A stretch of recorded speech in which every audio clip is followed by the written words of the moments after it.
Ang lakas presko ng simoy ng hangin umaga. Kabalaran po ng mga Taurus, December 5, 6, and then 7, 3 days.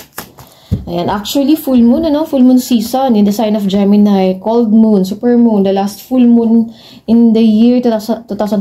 So, letting go, releasing old patterns, situations, or things na hindi na rin po nagsiserve sa'yo.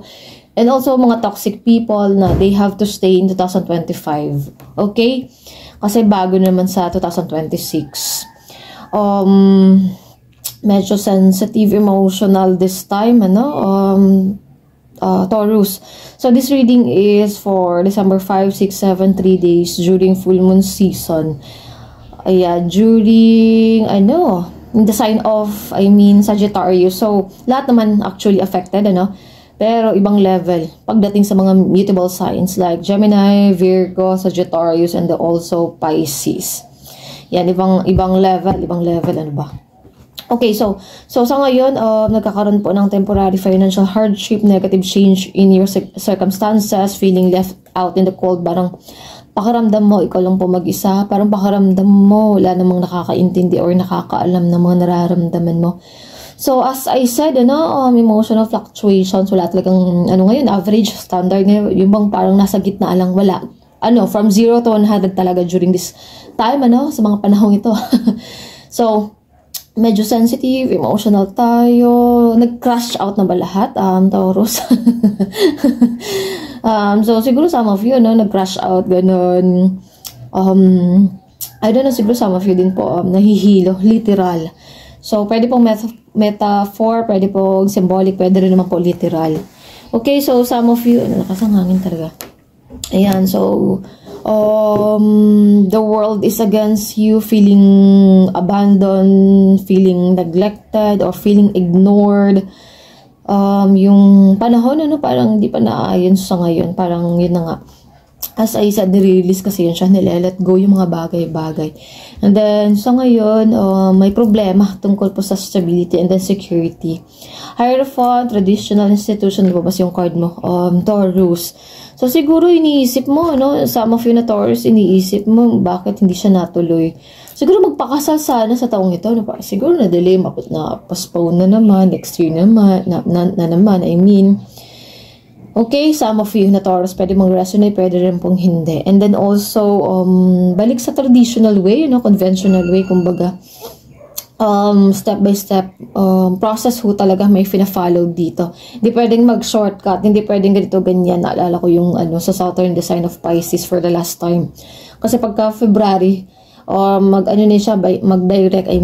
mag-direct na siya sa sign po ng Aries. So, the last, yung bang lesson, kumbaga, sa mga tao pong pinanganak na mayroon pong Saturn in the sign of Pisces. Kasi yung mga susunod naman sa Aries, nakalimutan ko, 1995, 1996, ganun. Sa sign na ganun sila naman po yung magkakaroon po ng matinding lesson. Kaya nga po, di ba, nagbabago yung tao. Hindi naman lahat, pero mas matured na kapag tungtong po ng 30. Kasi yan yung Saturn return ng tao, 27, 28, 29, 30, 31, mga ganun pong taon, depende. So, mas nagiging mature. Kumbaga, yung mga bagay na pasekreto, yung mga bagay na pasekreto mong ginagawa na pwede mo lang gawin ng paulit-ulit, walang nakakahuli sa'yo. Pues, kapag ka Saturn return, nako, mabilis, malakas yung karma, balik ko sa'yo agad-agad, at makikita ko talaga na yung mga sekreto mo, yung mga mystery mo. Yung mga bagay na ginagawa natin illegal na pwede natin paulit-ulit gawin, hindi na siya pwede, kapag ganun yung nangyayari, sasampalin ka talaga ng panahon, didisiplinahin ka, kasi yung Saturn, father po yan siya, father, kumbaga, disiplina, spunk, papaluin ka talaga, oh my goodness. Okay, so, Pluto kasi death, rebirth, and then transformation. Naalala ko yung Pluto sa card na ito. Pluto in the sign of Aquarius. Last year lang siya. So, age of Aquarius. AI advancement, ganun. So, sa ngayon, Taurus, labas yung card mo. So, lumalabas yung pagiging Taurus. Dapat, yun na nga, stand your ground, Stand your ground. Taurus, fighting for your beliefs, and then, yung bang pinaninindigan, ano, yung mga pinaniniwalaan. Kung yun yung opinion or masasabi ng mga tao, sa kanila yun. Ikaw pa rin po ang masusunod. Okay, and then the last card, ayan, spiritual transformation. So, some of you, malakas yung psychic abilities, enlightenment. May mga downloads, intuitive downloads. Okay, so sa mga interesado po, ano ng aking pong mga gawa, 3 peraso na lang po natitira ho nito. Tapos, ito naman po, 5. And then, ayan, money oil po natin. So, protection oil, money oil. Ito naman po, perfume bottle. Nilalagyan po yan siya ng pabango. Kasi nilabas ko bago lang para pasinagan ng sinag ng buwan, sinag ng araw, dinasalan na. So, lahat po ng gamit ko, cleanse, charge, ritualize, bless. Pwede na po yan siya on the spot. Pwede po siyang gamitin. Okay?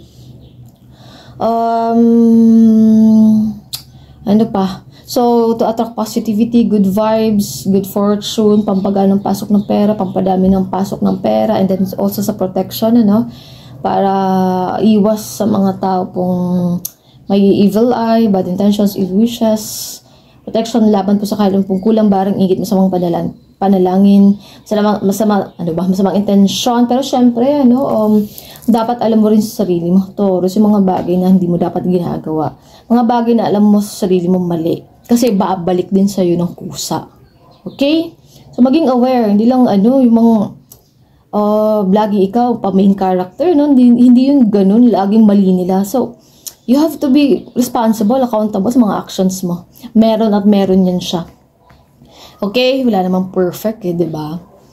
So, maging aware sa mga pagkakamali mo at saka sa mga ginagawa mo kasi babalik din yung stress sa'yo. 7 of Action, you're being called upon to claim your personal power. Feel confident as your angels will give you the strength to say no when it's the right thing to do to yourself. Your struggle may actually stem from an unresolved inner conflict rather than a conflict with others. Okay, so yung conflict, yung mga conflict na yun na nangyayari sa ibang tao, actually, sarili mo yan siya. Hindi mo lang makontrol. Hindi mo lang ma-resolve talaga hanggang ngayon. So, may mga bagay dito na dapat ibahin mo, Taurus, mga pag-uugali mo. Dapat maging aware, no? Self-aware na self-conscious. Yung bang maging, yung bang i-apply yung mga self-reflection, mga contemplation na yan. Baka kasi ikaw yung problema. Okay. Naalala ko yung sa TikTok. Sabi niya, ay nako, naalis na ako sa trabaho kasi maraming toxic doon.